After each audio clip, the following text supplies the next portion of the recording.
श्रीमद् भगवद गीता आदर्श गीता अध्याय 14 प्रकृति का 3 गुण अर्थात गुण योग। विद्या बड़न ज्ञान राश गरियो श्री कृष्ण द्वारा यहाँ मेरो दिव्य स्वभाव बुझ्न अहिले हे पार्थ तिमीले यहाँ यो शिक्षा ऋषिले बुझेर नभमा पार पुरै पूर्णता ज्ञानी मानिस एक हो अमर हो बाँच्ने सदा का सदा खाँचो हुन्न रहन्न यो प्रकृतिमा मान्छे भए तापनि ज्ञानीको छ हुनेछ खोज नभमा विज्ञान भन्दा बढी निभ्ने काम र द्वेष काम मनुले गर्दैन ज्ञानी हुँदा ज्ञानी का पथ छैन मृत्यु नभमा बाँच्ने छ त्यो सर्वदा सारा लोक छ गर्वका जग जगै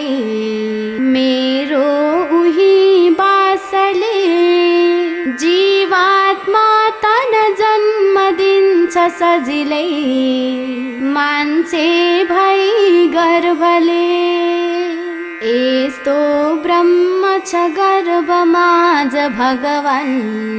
प्रस्थान गर्दा भयो सारा मानिस लोक भौतिक हुँदा अज्ञान बढ्दै गयो देख्दैछौ जति जीव योनि सबको आफै मदाता पिता प्राणी प्रेम गरेर योनि सबमा श्री कृष्ण छन् सर्वदा सारा लोक छ चल्छ तीन गुणले सत्व रजो छन् तमो हाम्रो बुद्धि बनाइदिन्छ गुणले आफू भएको जसो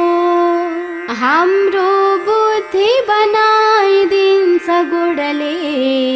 आफू भएको जसो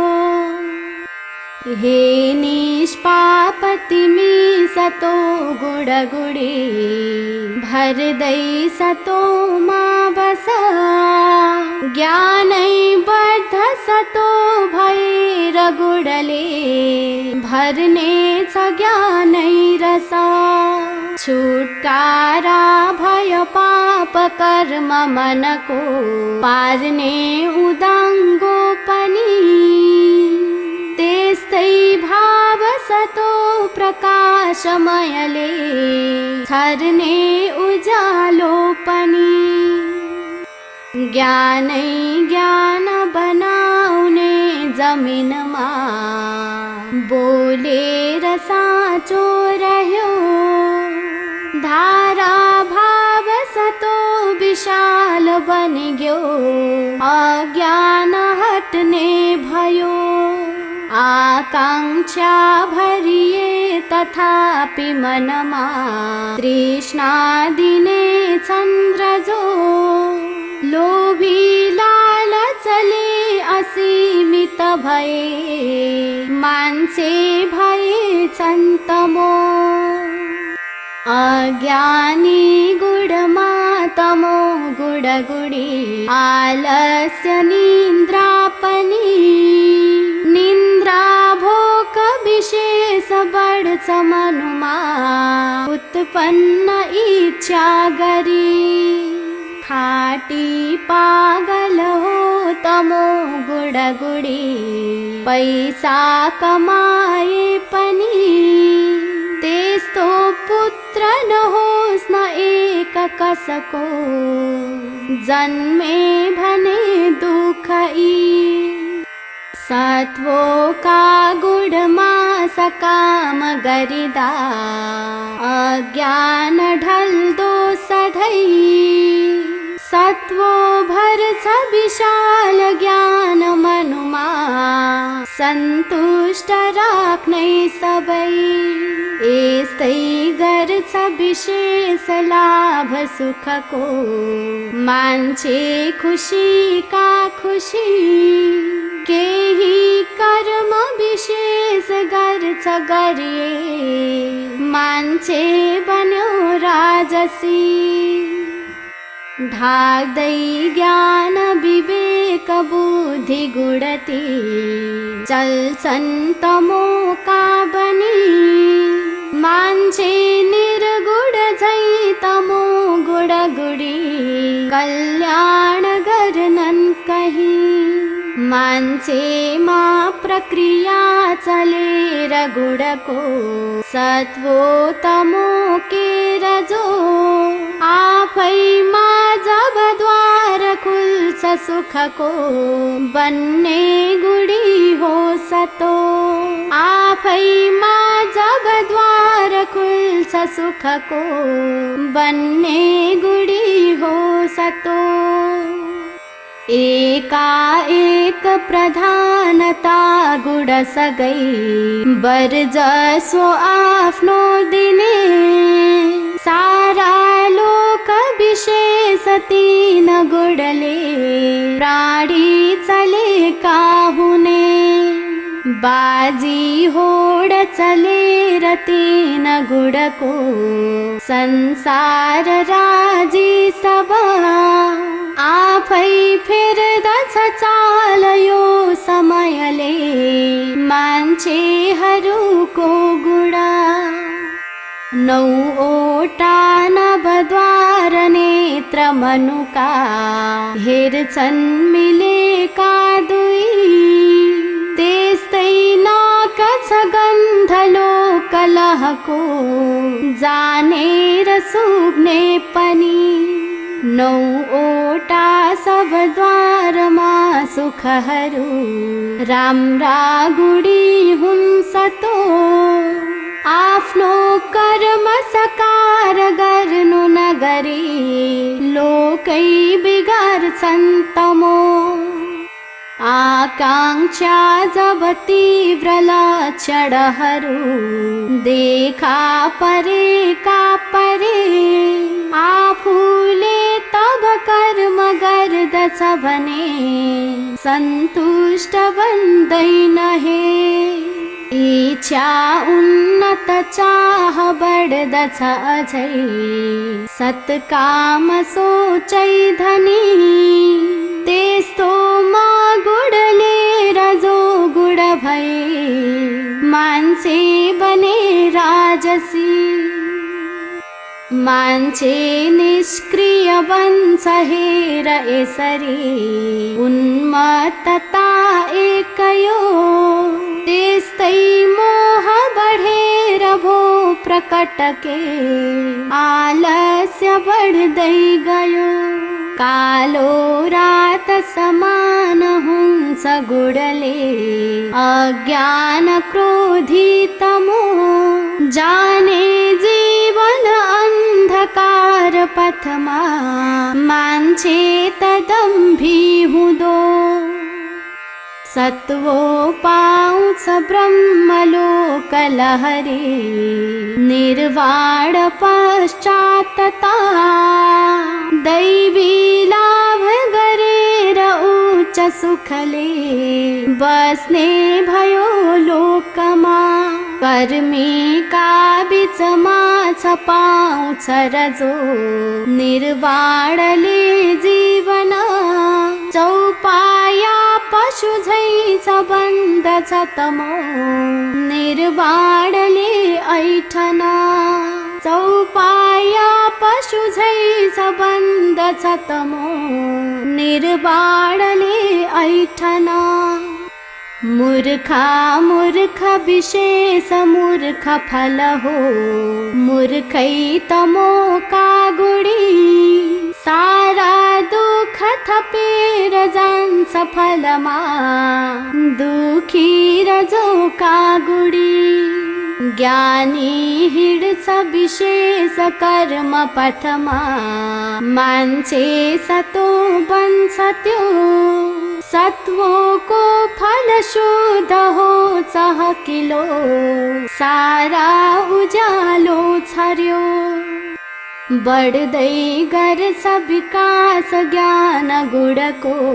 भर्ने सतोले सदा त्यस्तै लोभ विकास हुन्छ नभमा मान्छे रजोका हुँदा साथै मूर्ख भनेर चिन्छ दुनिया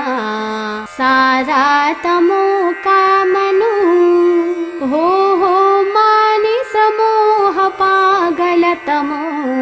मूर्खै भएछन् भनु माथिल्लो पथलोक पुग्दछ सतो बढ्नेछ ज्ञानी बनी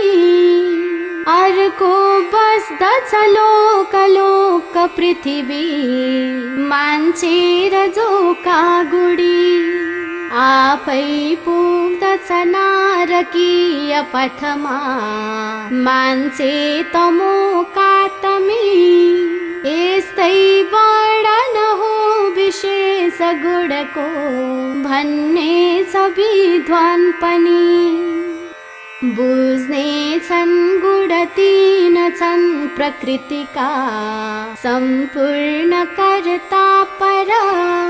मान्छेले गुण तीन बुझ्दछ भने चिन्ने भयो ईश्वर आफै दिव्य स्वभाव बुझ्दछ उही मानौ बुझेका गुणी राम्रो सँग बुझेर तीन गुणको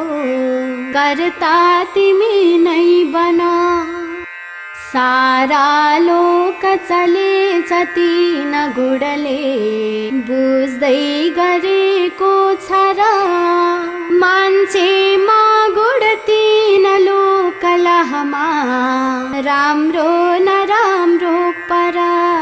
आफैले गुण तीन पार गरी यो लोक जित्ने भयो बुढ्यौली तन जन्म जीवन सबै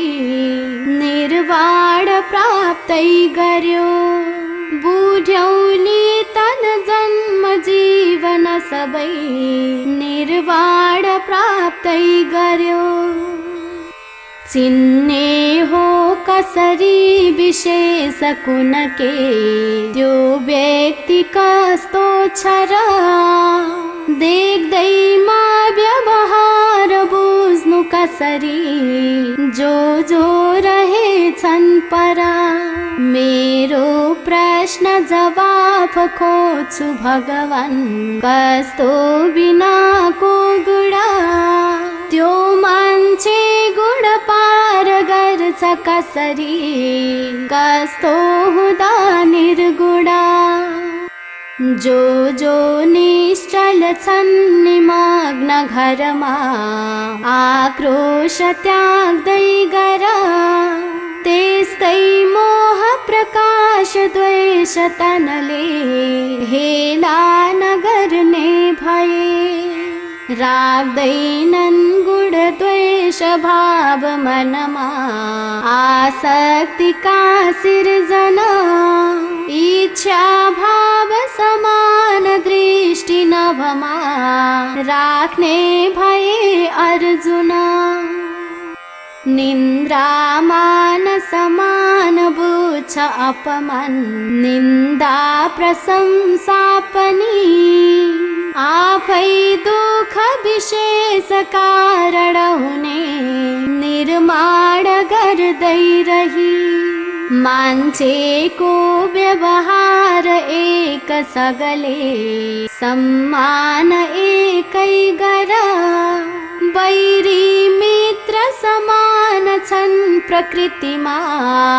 द्वेषै हटाऊ परा माटो काठ समान बत्ती बिजुली एउटै छ ढुङ्गा घर सारा वस्तु समान हुन् प्रकृतिका सम्मान सर्वागर जसको धीर रहन्छ भाव मनको जानेर आफै काड सारा जीव समान हुन् भुवनका मान्छे र पन्छीपन यस्तो बुझ्दछ जो समान नभमा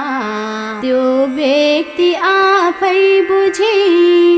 त्यही हो अपमान मान मनको संसार चिन्ने पनि लाग्दै एक समान भक्ति पथमा खम्बा बनेका भए आफै पुग्छ विशेष ब्रह्म पथमा एकाग्र बन्दै गए साक्षात्कार स्वयं प्रकाशमभये तेको निराकारको हो आधारम ब्रह्मको भुवनमा प्रारम्भ अन्तै महो साराको अनुभूति ब्रह्म गरिए सर्वत्र इच्छा रचे इच्छा छुट्छ विकास गर्छ मनुले आध्यात्म बुझ्नै सके यो अध्याय सकिन्छ शब्द रसले अध्याय अर्को तल आफै वर्णन गर्नु लौ थपथपी अध्याय यी अञ्चल भाषाको रस शब्द शब्द रस हो गीता बनी बोल्दछ भाषाले मनुमाझ शब्द रसको सौगात सम्झाउँछ भाषाले मनुमाझ शब्द रसको सौगात सम्झाउँछ।